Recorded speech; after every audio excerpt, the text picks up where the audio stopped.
Bună ziua, dragii mei! Eu sunt Jamila, bine ați venit în bucătăria mea! Astăzi vom face împreună ciorbă de pui ca în Oltenia, așa că haideți să vedem de ce ingrediente vom avea nevoie pentru a ne apuca de treabă. Pentru această rețetă vom avea nevoie de 1 kg de carne de pui cu os, 3 roșii decojite și tăiate, 2 cartofi, 40 de grame de fidea, o legătură de pătrunjel și una de leuștean și legume pe care le-am tăiat deja în cubulețe, adică un dovlecel, 2 cepe, o rădăcină de păstârnac, 2 morcovi, un sfert de țelină, un ardei gras, o rădăcină de pătrunjel și puțină sare. Pentru început vom pune carnea de pui la fiert. Eu am aici un pui întreg, mai puțin carnea pieptului, adică am doar osul acestuia.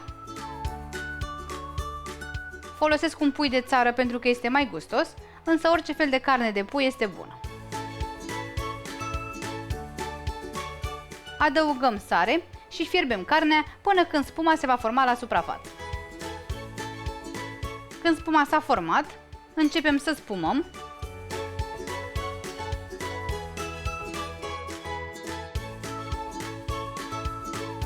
Și vom proceda în același fel până când spuma nu se va mai forma la suprafață.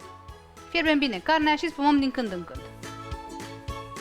Când carnea este aproape fiartă, iar spuma nu se mai formează la suprafață, putem adăuga legumele și voi începe cu ceapa. Apoi voi pune rădăcinoasele, adică pătrunjelul, păstârnacul și țelina. Voi adăuga și morcovul, ardeiul gras și cartofii pe care i-am scurs de apă. Amestecăm și lăsăm legumele să fiarbă pentru aproximativ 20 de minute sau până când vor fi fierte.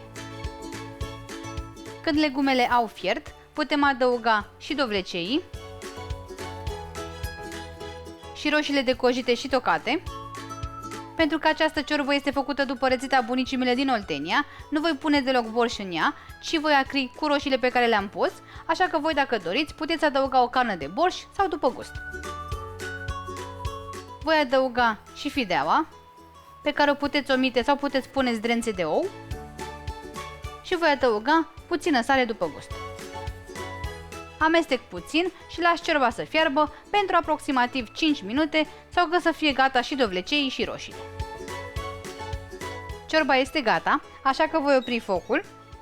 Voi adăuga verdeața, adică amestecul de pătrunjel și leuștean. Amestec puțin și las ciorba să se răcească pentru câteva minute înainte de a o servi. Dacă doriți, puteți dezosa carnea, însă eu o voi lăsa exact așa cum este, cum făcea și bunica mea. Dragii mei, rețeta de ciorbă de pui ca la bunica în Oltenia este gata, arată absolut minunat, este bogată în legume, are carne de țară și este aromată și gustoasă. O puteți servi cu ardei iute, cu puțină smântână și neapărat cu multă poftă. Sper din suflet să o încercați și voi și să vă placă. La revedere!